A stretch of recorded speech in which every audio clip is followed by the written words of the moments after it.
इसके बाद जो अगला आंदोलन आता है वो आता है एक ही आंदोलन। एक ही आंदोलन जो कि मोतीलाल तेजावत के द्वारा शुरू किया गया था और ये भी भीलों के जो विरुद्ध सरकारी नीति थी उनके लिए ही ये एक ही आंदोलन शुरू किया गया था।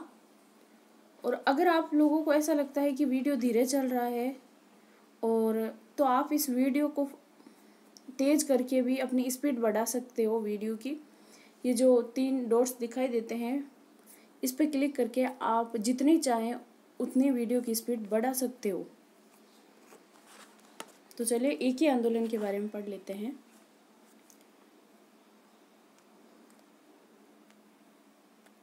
भगत आंदोलन को कुचलने के बाद भी भीलों के विरुद्ध सरकारी नीति जारी रही।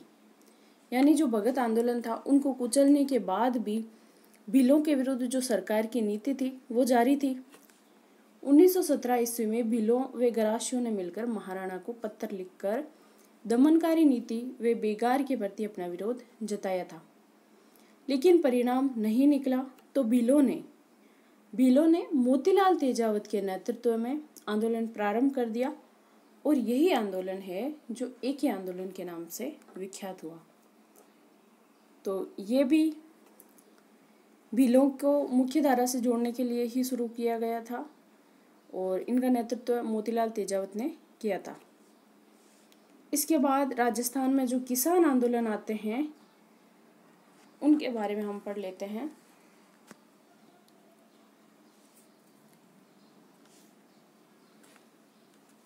राजस्थान की राजनीतिक, सामाजिक और आर्थिक संरचना सामंती रही थी। यानी यहाँ पर सामंती प्रथा थी।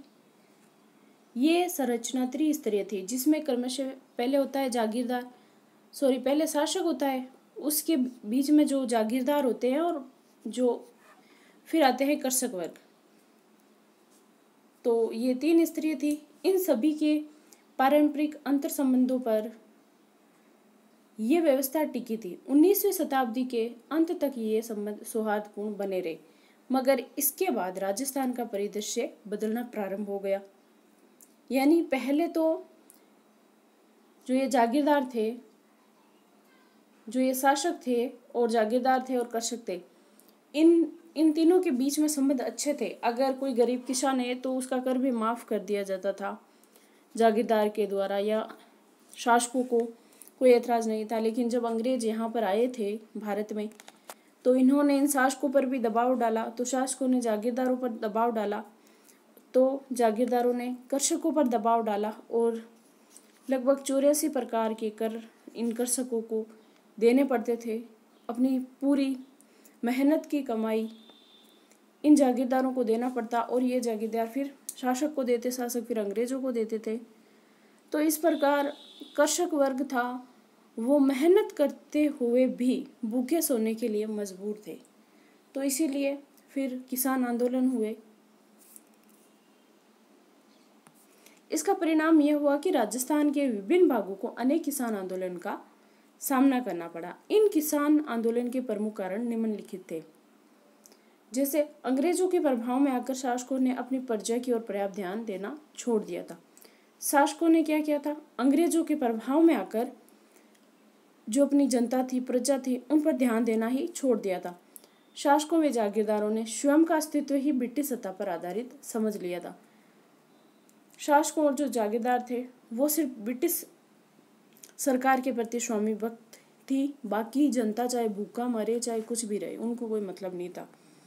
इसलिए शासकों की निर्भरता जागीरदारों पर, वह जागीरदारों की निर्भरता कृषकों पर समाप्त होती चली गई थी।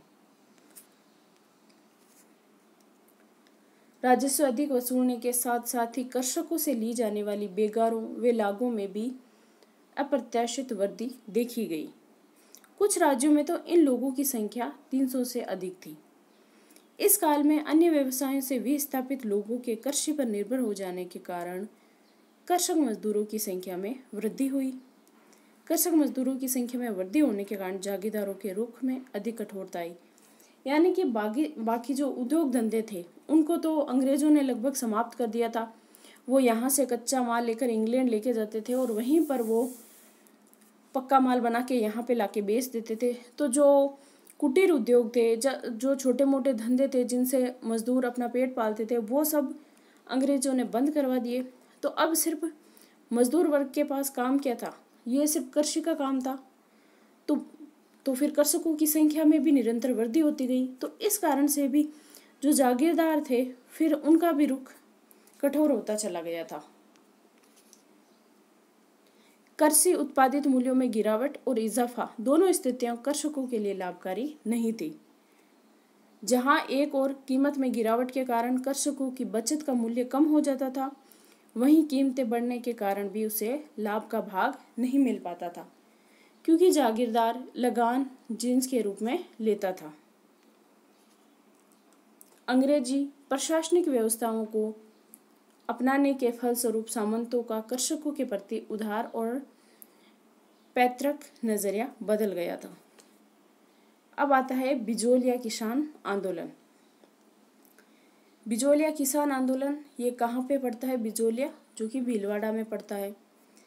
बिजोलिया किसान आंदोलन राजस्थान के अन्य किसान आंदोलन का अगवा रहा है। यहाँ के किसानों में अधिकांश कौन थे? धाकड़ जाति के थे। 1894 ईस्वी में बिजोलिया के राव थे गोविंददास। गोविंददास की मृत्यु पर किसानों को जागीरदार के खिलाफ कोई विशेष शिकायत नहीं थी। 1894 ईस्वी में बने नए जागीरदार थे करशन सिंह या किशन सिंह ने किसानों के प्रति ठिकाने की नीति व जागीर प्रबंधन में परिवर्तन किए थे। इसके समय में लगभग 84 प्रकार की लाग बाग के द्वारा किसानों से उनकी मेहनत की कमाई का 87% भाग जागीरदार ले लिया करता था। तो बचता क्या था फिर? किसान मेहनत करते हुए भी भूखे मरने के लिए मजबूर थे, और इसके बाद भी उनसे बेगार अलग से करवाई जाती थी। बेगार यानी बेगार का मतलब होता है कि उनसे काम करवा लिया जाता था, लेकिन काम के बदले उनको कुछ भी दिया नहीं जाता था, तो इसे ही बेगार कहा जाता था। तो उस टाइम बिजोलिया में 84 प्रकार के कर थे, और किसान अपनी कमाई का 87% जो भाग था वो जागीरदार को दे दिया करता था करों के रूप में। तो फिर उनके पास कुछ नहीं बचता था। तो इन कारण से ही किसान असंतुष्ट थे। होता क्या है, 1897 में गिरधरपुरा नामक गांव में गंगाराम धाकड़ के पिता के मृत्यु भोज का अवसर होता है, और वहां पर हजारों किसान अपने कष्टों की खुलकर चर्चा करते हैं, और जो मेवाड़ के महाराणा हैं उनको इनसे अवगत कराते हैं किसान सभी मिलकर के। तो महाराणा ने सुनवाई के बाद किसानों की लागत और बेगार संबंधी शिकायतों की जांच के लिए सहायक राजस्व अधिकारी हामिद हुसैन को नियुक्त किया। किसने? महाराणा ने। हामिद हुसैन ने ठिकाने के विरुद्ध महकमा खास में रिपोर्ट दी, किंतु इसका कोई परिणाम नहीं निकला। राज्य की तरफ से ठिकाने का मात्र 1-2 लागतें कम करने को कहा गया था। इससे राव करशन सिंह का हौसला बढ़ गया था। यानी इन्होंने सिर्फ 1-2 लागत ही कम करने के लिए कहा, तो वहां के जो करशन सिंह थे उनका हौसला और बढ़ गया था।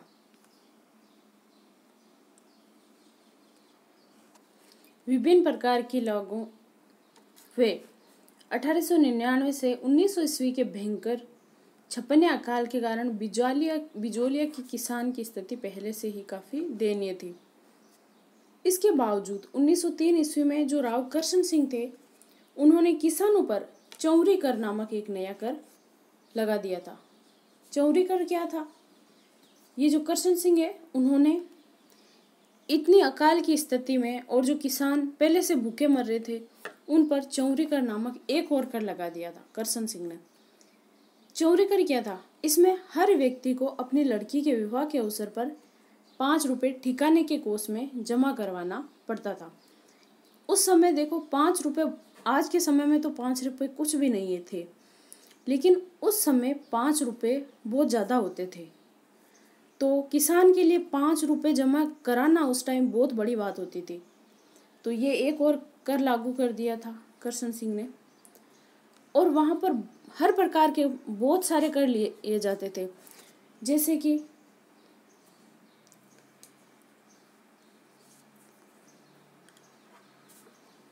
चौरीकर पर बिजोला वासियों के लिए आर्थिक रूप से तो भार स्वरूप था ही साथ सामाजिक रूप से घोर अपमानजनक भी था ये।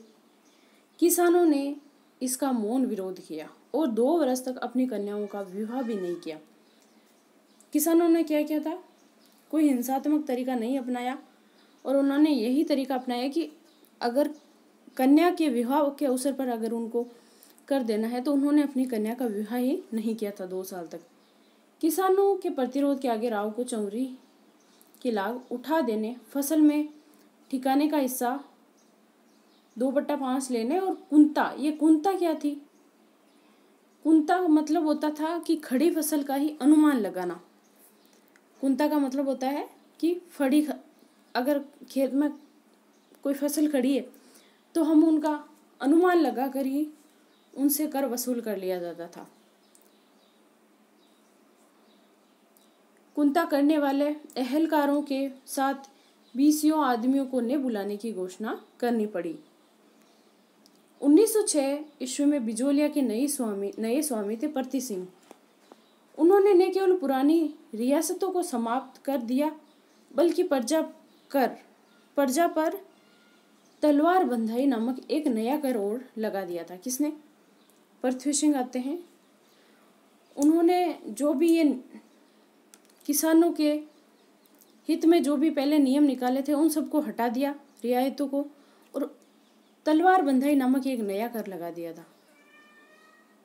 तलवार बंधाई क्या होता था कि जब राजा जब उत्तराधिकारी बनते हैं, शासक बनते हैं, तो उस समय भी प्रजा को कर देना होता था और इसी को ही तलवार बंधाई कर के नाम से जाना जाता है।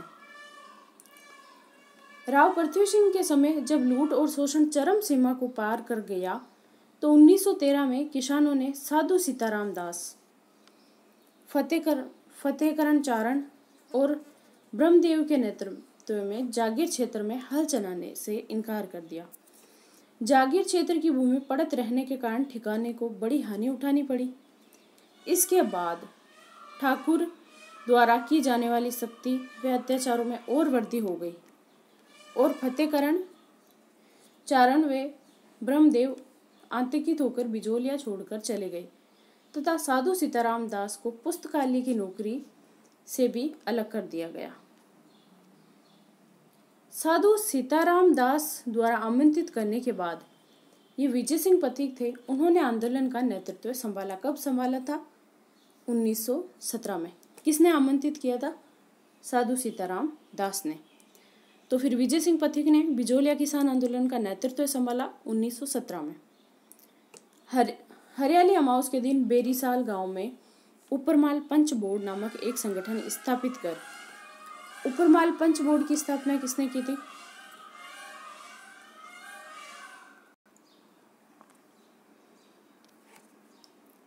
तो विजय सिंह पथिक ने उपरमाल पंच बोर्ड की स्थापना की थी और उन्हीं के तत्वाधान में फिर आंदोलन का श्री गणेश किया गया। बाल गंगाधर तिलक ने क्या किया था?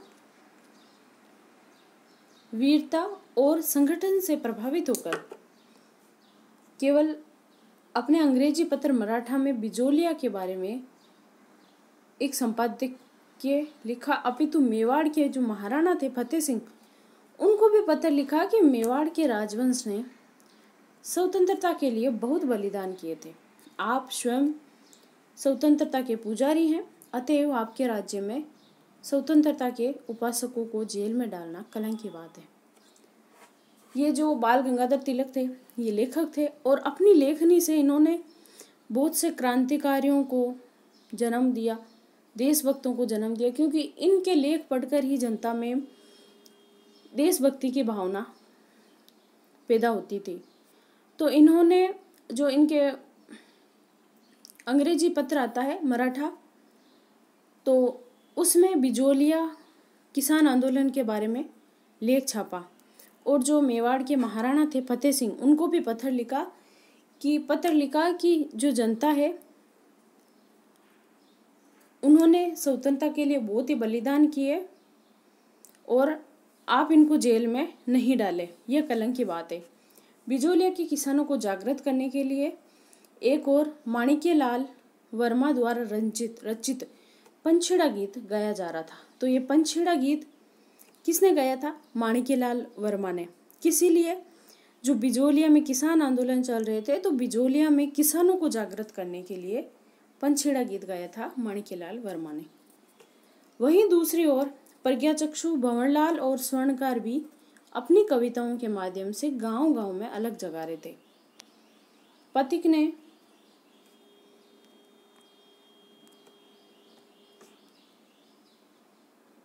ने भी बिजोलिया के आसपास के इलाकों के युवकों में देशभक्ति की भावना बढ़ने के उद्देश्य से इस समय उपरमाल सेवा समिति नामक संगठन की स्थापना की तथा उपरमाल का डंका नाम से पंचायत का भी एक पत्र निकलवाया।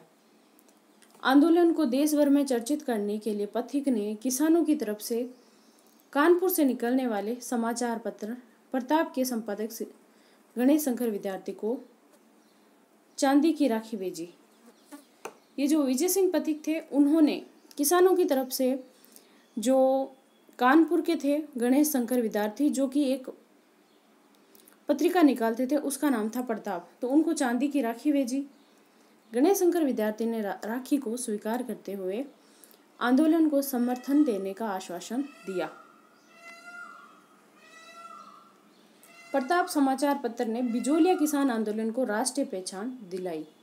तो राष्ट्रीय पहचान किसने दिलाई? श्री गणेश शंकर विद्यार्थी के जो समाचार पत्र आता है प्रताप, उसने बिजोलिया किसान आंदोलन को राष्ट्रीय पहचान दिलाई थी। प्रेमचंद के उपन्यास आता है रंगभूमि में मेवाड़ के जन आंदोलन का जो चित्रण किया गया है, वे बिजोलिया किसान आंदोलन का ही प्रतिबिंब है। उदयपुर राज्य सरकार ने अप्रैल 1919 ईस्वी में बिजोलिया के किसानों की शिकायतों की सुनवाई करने के लिए मांडलगढ़ हाकिम बिंदुलाल भट्टाचार्य की अध्यक्षता में एक आयोग का गठन किया।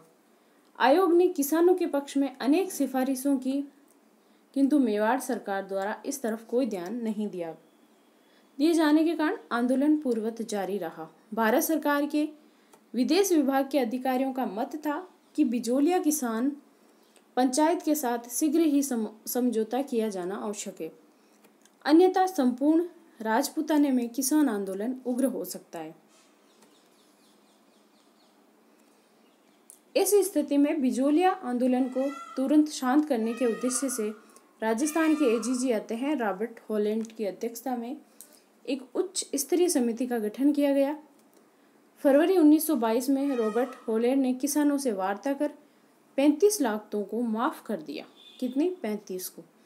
दुर्भाग्य से ठिकाने की कुटिलता के कारण यह समझौता स्थायी नहीं हो सका था। 1927 ईस्वी के नए बंदोबस्त के विरोध में किसानों ने ठिकाने पर दबाव बनाने के लिए विजय सिंह पति के परामर्श के बाद लगान को की ऊंची दरों के विरोध में अपनी मालभूमि छोड़ दी। होता क्या है, किसानों ने विजय सिंह पति के अनुसार अपनी जो भूमि थी उनको छोड़ दिया, मगर किसानों की धारणा के विपरीत ठिकानों द्वारा भूमि की नीलामी किए जाने पर भूमि को लेने वाले नए किसान मिल गए। जब किसानों ने भूमि अपनी छोड़ दी, विजय सिंह पथिक ने छोड़ा कि अगर किसान ही भूमि छोड़ देंगे तो फिर जागीरदारों और जो अंग्रेजी सरकार थी उनको मानना पड़ेगा और वो कर समाप्त कर दे। लेकिन ऐसा नहीं हुआ।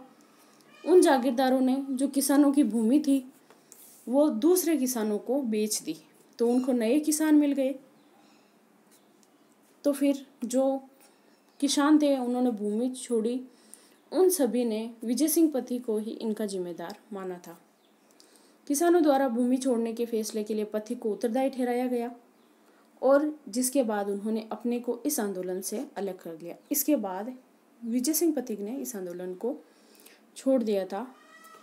इसके बाद किसानों ने अपनी भूमि को वापसी प्राप्त करने के लिए भी आंदोलन जारी रखा। अब इतने दिन तो आंदोलन था जो कर प्राप्ति के लिए चल रहा था, कर को समाप्त करने के लिए, लेकिन बाद में किसानों को अपनी भूमि वापस लेने के लिए भी आंदोलन करना पड़ा, जो कि 1941 तक चलता रहा। अब आता है सीकर किसान आंदोलन।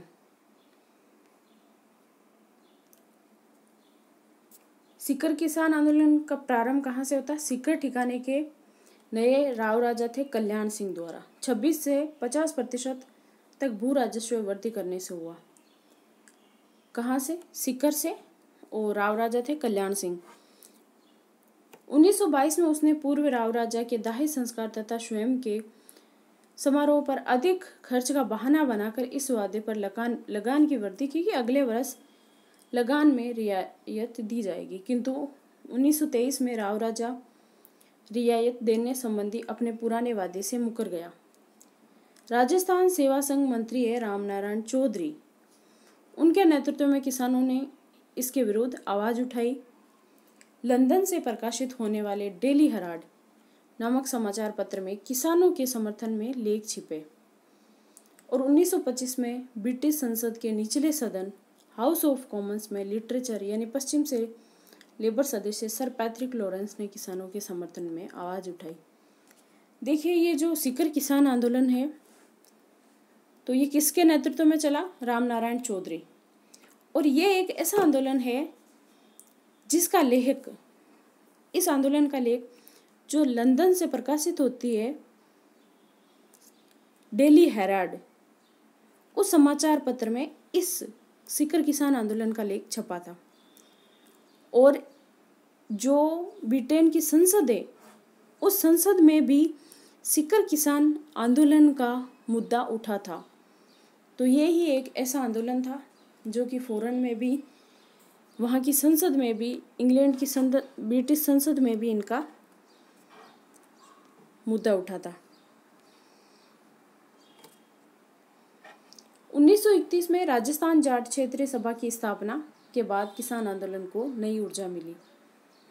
किसानों को धार्मिक आधार पर संगठित करने के लिए ठाकुर देसराज ने पेथना से एक सभा कर जाट प्रजापति महायज्ञ करने का निश्चय किया। बसंत पंचमी यानी 20 जनवरी 1934 को सीकर में यज्ञाचार्य और पंडित खेमराज शर्मा की देखरेख में ये यज्ञ आरंभ हुआ। यज्ञ की समाप्ति के बाद किसान यज्ञपति हुकुम सिंह को हाथी पर बैठाकर जुलूस निकालना चाहते थे, किंतु राव राजा कल्याण सिंह और ठिकाने के जागीरदार इसके विरुद्ध में थे। इसका कारण ये था कि जो ठिकाने का शासक और जागीरदार किसानों को सामाजिक प्रतिष्ठा की दृष्टि से अपने से हीन मानते थे और हाथी पर सवार होकर जाने वाले जुलूस को अपना विशेष अधिकार मानते थे। इस कारण सीकर के ठिकाने ने यज्ञ की पहली रात हाथी को चुरा लिया। हाथी चुराने की घटना ने वहां उपस्थित लोगों में रोष पैदा करने का कार्य किया और माहौल तनावपूर्ण हो गया। प्रसिद्ध किसान नेता छोटू राम ने जयपुर महाराजा को तार द्वारा सूचित किया कि एक भी किसान को कुछ हो गया तो अन्य किसानों पर भारी नुकसान होगा और जयपुर राज्य को गंभीर परिणाम भुगतने पड़ेंगे। अतः किसानों की जिद के आगे सीकर ठिकाने को झुकना पड़ा और स्वयं ठिकाने ने जुलूस के लिए हाथी को सजाया।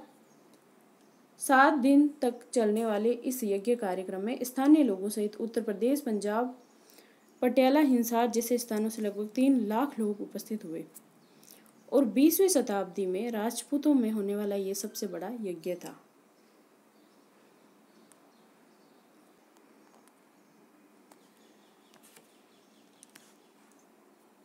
सीकर किसान आंदोलन में महिलाओं की महत्वपूर्ण भूमिका रही थी। सिहोट के ठाकुर आते हैं मान सिंह द्वारा सोतिया का बास नामक गांव में किसान महिलाओं के साथ दुर्व्यवहार के विरोध में 25 अप्रैल 1934 को कटराथल नामक स्थान पर, कहां पर? कटराथल, वहां पर आती है श्रीमती किशोर देवी की अध्यक्षता में एक विशाल महिला सम्मेलन का आयोजित किया गया। सीकर ठिकाने ने उप सम्मेलन को रोकने के लिए धारा 144 भी लगा दी। इसके बावजूद कानून तोड़कर महिलाओं का ये सम्मेलन हुआ। इस सम्मेलन में बड़ी संख्या में महिलाओं ने भाग लिया, जिसमें श्रीमती दुर्गा देवी, श्रीमती फूला देवी, श्रीमती रमा देवी जोशी, श्रीमती उमा देवी आदि प्रमुख थी। 25 अप्रैल 1935 को जब राजस्व अधिकारियों का दल लगान वसूल करने के लिए कुंदन गांव पहुंचा तो एक वृद्ध महिला धापी दादी द्वारा उत्साहित किए जाने पर किसानों ने संगठित होकर लगान देने से इनकार कर दिया। पुलिस द्वारा किसानों के विरोध का दमन करने के लिए गोलियां चलाई गई, जिसमें 4 किसान चेतराम, टिक्कू राम, तुलछा राम और आसाराम शहीद हो गए और 175 को गिरफ्तार कर लिया गया। इस विभत्स हत्याकांड के बाद सीकर किसान आंदोलन की गूंज एक बार फिर ब्रिटिश संसद में सुनाई दी।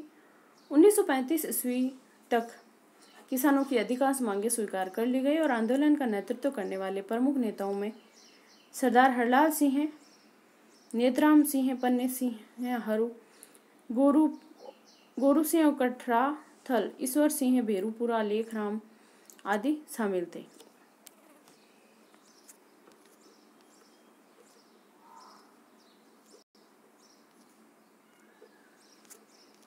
अब इसके बाद जो बेंगू किसान आंदोलन आता है, इसके बारे में पढ़ लेते हैं।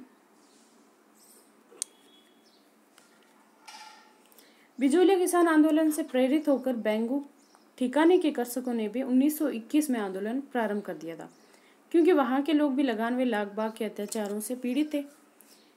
बेंगू ठिकाने के किसान भी बिजोलिया की तरह ही अधिकांश धाकड़ जाति के थे। वे विभिन्न लागतों, बेगार, लगान की ऊंची दरों व ठिकाने के अत्याचारों की चक्की में पीस रहे थे।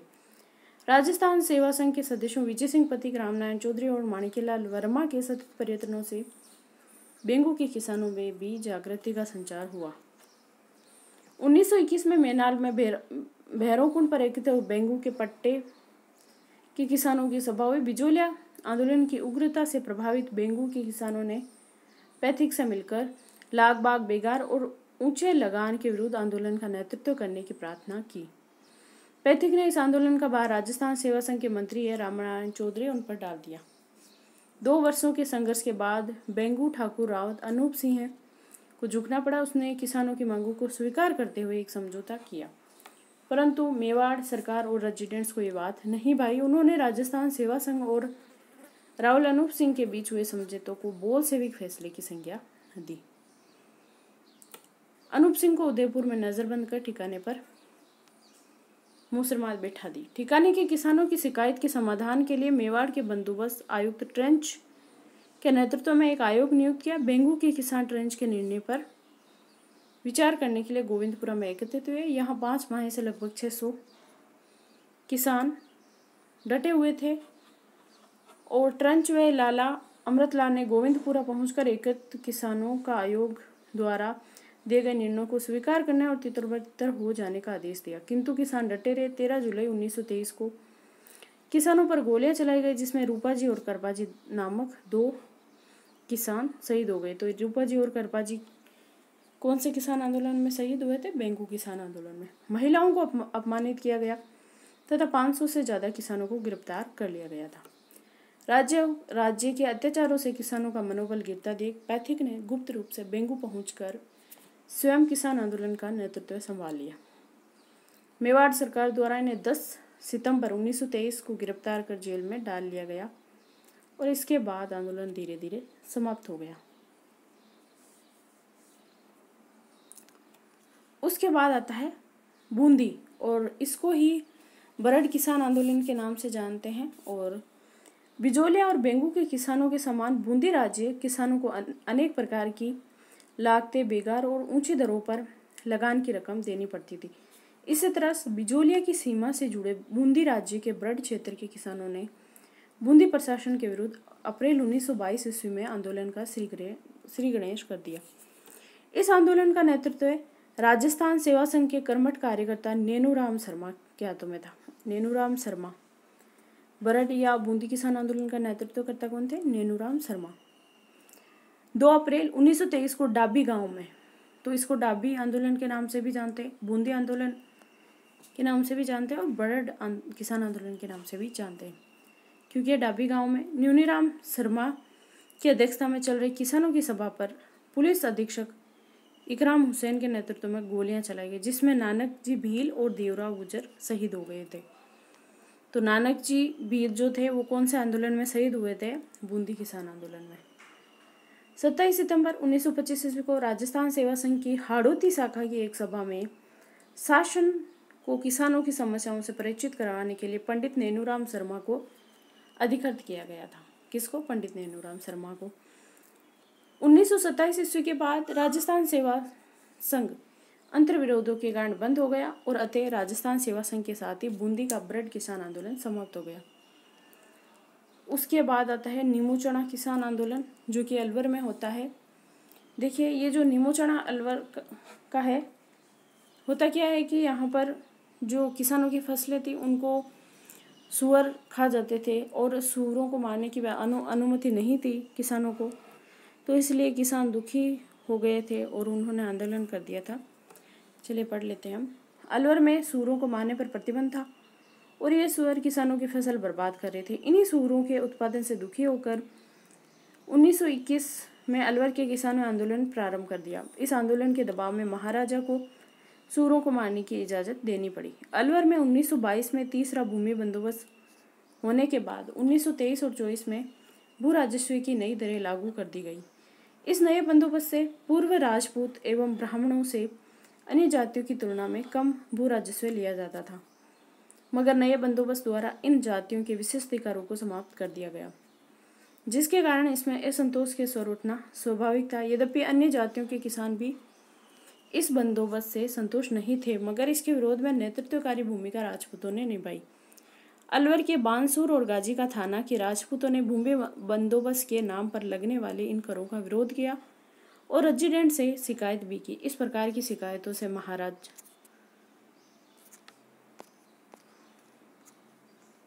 महाराजा जयदेव बहुत क्रोधित हुए।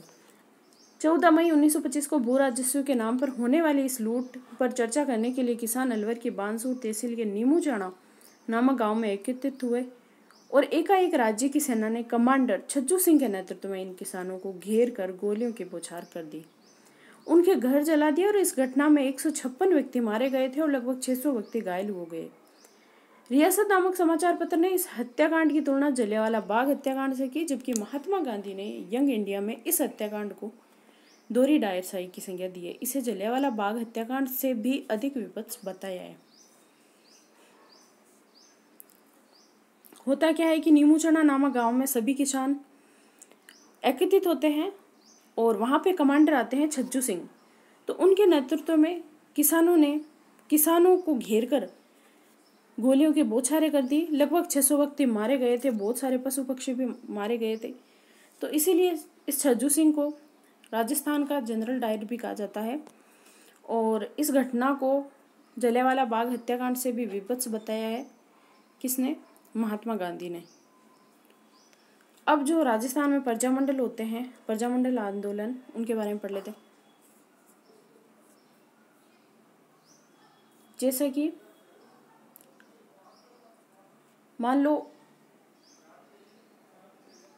भारत के जो अन्य क्षेत्र थे वहाँ पर तो कांग्रेस आंदोलन कर रही थी, लेकिन जो रियासतें थी वहाँ पर आंदोलन नहीं हो रहे थे। तो ये प्रजामंडल आंदोलन इन रियासतों में ही हुए और प्रजामंडल आंदोलन का उद्देश्य था रियासतों को उनके अधिकार दिलाना।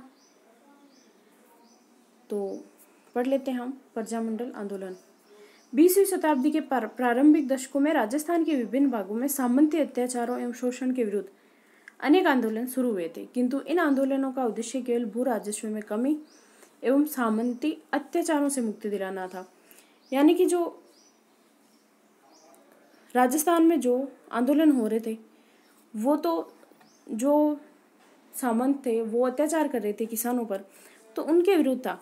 लेकिन ये प्रजामंडल आंदोलन है, ये रियासतों को राजनीतिक अधिकार दिलाने के लिए शुरू हुए थे।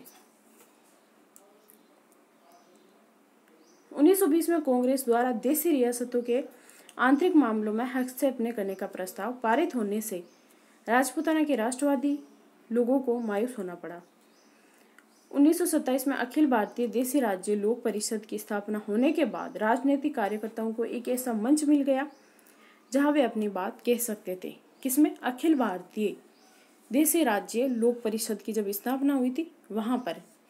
इस संस्था की स्थापना वे प्रथम अधिवेशन 16 से 18 दिसंबर 1927 ईस्वी को बम्बई के दीवान बहादुर रामचंद्र राव की अध्यक्षता में आयोजित हुआ और संस्था की कार्यकारिणी में राजस्थान के 7 सदस्य नेनुराम शर्मा, शंकर दयाल शर्मा, जय नारायण व्यास, कन्हैया लाल बाल किशन, त्रिलोक माथुर आदि थे। विजय सिंह पथिक संस्था के उपाध्यक्ष और श्री रामनारायण चौधरी राजस्थान तथा मध्य भारत के लिए प्रांतीय सचिव चुने गए थे। इस संस्था की स्थापना का मुख्य उद्देश्य भारत की देशी रियासतों में वैध और शांतिपूर्ण उपायों से वहां के राजाओं की छत्रछाया में उत्तरदायी सरकार की स्थापना करना था। यानी जो देशी रियासतें हैं वहां पर शांतिपूर्ण तरीके से राजाओं की छत्र छाया में उत्तरदायी शासन की स्थापना करना, ये भी उद्देश्य था प्रजामंडल आंदोलनों का। 1938 में कांग्रेस के हरिपुरा अधिवेशन में देशी राज्यों के आंदोलन को समर्थन देने का प्रस्ताव पास होने के बाद विभिन्न देशी रियासतों में प्रजामंडलों की व्यवस्थित स्थापना हुई। यानी 1938 में जो कांग्रेस का हरिपुरा अधिवेशन होता है, इसकी अध्यक्षता सुभाष चंद्र बोस ने की थी। तो यहाँ पर रियासतों में प्रजामंडलों की व्यवस्थित स्थापना हुई थी। देशी रियासतों में उत्तरदायी शासन की स्थापना, यानी देशी रियासतों में उत्तरदायी शासन की स्थापना और सामंती अत्याचारों में शोषण का विरोध, देशी रियासतों में राजनीतिक जागृति पैदा करना और देश में चल रहे राष्ट्रीय आंदोलन को गति प्रदान करने के लिए जो राजनीतिक संगठन स्थापित हुए उन्हें ही प्रजामंडल कहा गया है। तो प्रजामंडल किसको कहा गया है? जो देशी रियासतें थी, यानी जो देशी रियासतें थी वहां पर उत्तरदायी शासन की स्थापना करना और जो सामंती अत्याचार कर रहे थे और जो शोषण कर रहे थे उनका विरोध करना और देशी रियासतों में राजनीतिक जागृति पैदा करना और जो देश में चल रहे थे राष्ट्रीय आंदोलन उनकी गति को प्रदान करने के लिए ही राजनीतिक संगठन स्थापित हुए और इन्हीं राजनीतिक संगठनों को हम प्रजामंडल कहते हैं। प्रजामंडल यानी सीधा सा है कि जो देशी रियासतें थी उनको उत्तरदायी शासन की स्थापना के लिए और उनको राजनीतिक अधिकार दिलाने के लिए ही प्रजामंडल आंदोलन शुरू हुए थे।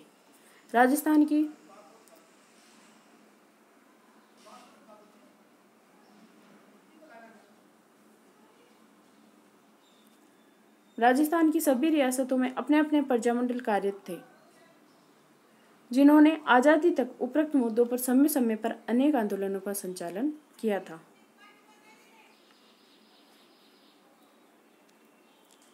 ये देखिए प्रमुख प्रजामंडलों की स्थापना, जैसे जयपुर प्रजामंडल है 1931, जमनालाल बजाज व कपूरचंद पाट ने। बूंदी प्रजामंडल की स्थापना कौन थे? कांतिलाल। हाड़ौती प्रजामंडल नेनूराम शर्मा। तो ये सभी संस्थापक थे। ये प्रजामंडल है और ये उनका स्थापना वर्ष है। मारवाड़ प्रजामंडल की स्थापना जयनारायण व्यास ने की थी और सिरोही प्रजामंडल की स्थापना वर्धीशंकर त्रिवेदी ने की और ये सिरोही प्रजामंडल है, इनकी स्थापना बम्बई में हुई थी, क्योंकि पहले सिरोही उन्हीं के क्षेत्र में आता था, बम्बई क्षेत्र में। बीकानेर प्रजामंडल की स्थापना कलकत्ता में हुई थी और मध्याराम वैद्य ने की थी। कोटा प्रजामंडल की स्थापना नेनूराम शर्मा ने। मेवाड़ प्रजामंडल की स्थापना माणिक्यलाल वर्मा ने। अलवर प्रजामंडल की स्थापना हरिनारायण शर्मा ने और भरतपुर प्रजामंडल की स्थापना किशनलाल जोशी ने की थी। तो ये सभी प्रजामंडल है, आप पढ़ लेना अच्छे से। और प्रजामंडल आंदोलन की सबसे बड़ी उपलब्धि ये थी कि इसने महिलाओं को घर की चारदीवारी से बाहर निकालकर पुरुषों के बराबर खड़ा कर दिया था। अनेक महिलाओं ने आंदोलन में सक्रिय रूप से भाग लिया और गिरफ्तारियां भी दी। जयपुर प्रजामंडल के आंदोलनों में अनेक महिलाओं ने भाग लिया, जिसमें नाम आता है रमा देवी देश पांडे, सुशीला देवी, इंदिरा देवी, अंजना देवी चौधरी। भारत छोड़ो आंदोलन के दौरान जोधपुर में गोरजा देवी, सावित्री देवी भाटी, सिरकमल व्यास, राजकौर आदि ने गिरफ्तारियां दी। उदयपुर में माणिक्यलाल वर्मा की पत्नी आती नारायण देवी ने अपने 6 माह के पुत्र को गोद में लेकर जेल गई थी। प्रजामंडलों के कार्यकर्ताओं ने सामाजिक सुधार, शिक्षा, प्रसार, बेगार उन्मूलन तथा दलित आदिवासियों के उत्थान पर भी ध्यान दिया था। इन संगठनों ने उत्तरदायी संघर्ष के लिए आंदोलन चलाए, जिससे राजशाही और सामंती शोषण से दबी राजस्थान की जनता में राजनीतिक जन जागृति पैदा हुई। 1938 ईस्वी से पहले देशी रियासतों की जनता का राष्ट्रीय आंदोलन के साथ प्रत्यक्ष सामंजस्य नहीं था, किंतु प्रजामंडलों की स्थापना के बाद 1942 कि भारत छोड़ो आंदोलन के दौरान यहाँ के स्थानीय आंदोलन राष्ट्रीय आंदोलन का हिस्सा बन गए थे। यानी जो स्थानीय आंदोलन थे, रियासतों के आंदोलन थे, वो राष्ट्रीय आंदोलन का हिस्सा बन गए थे। इससे राष्ट्रीय आंदोलन को भी बढ़ावा मिला। तो ये कुछ वन लाइनर क्वेश्चन है, अति लघुरात्मक, ये आप लोगों को करने हैं और ये निबंधात्मक भी, इनको भी देखने हैं। तो आज के लिए हमारा ये पार्ट पूरा होता है और हिस्ट्री भी आज कंप्लीट हो जाती है। और अब हम कल से जो सामाजिक विज्ञान में ही नागरिक शास्त्र के तहत जो राजनीति विज्ञान के टॉपिक दिए हुए हैं उनको पढ़ेंगे। तो आप लोगों को अगर वीडियो कैसा लगा ज़रूर बताएं और अगर वीडियो में कुछ कमी हो तो वो भी ज़रूर बताएं। और अगर आपको लगती है कि स्पीड कम है तो वीडियो की स्पीड आप जो वीडियो के ऊपर 3 डॉट्स दिखाई दे रहे हैं वहाँ पे क्लिक करके आप वीडियो की स्पीड जितना चाहे उतना बढ़ा सकते हैं और कम कर सकते हैं अपने हिसाब से। तो चलिए, वीडियो को लाइक ज़रूर कीजिए, चैनल को सब्सक्राइब कीजिए और इसको शेयर ज़रूर कीजिए। आज के लिए इतना ही। धन्यवाद। जय हिंद, जय भारत।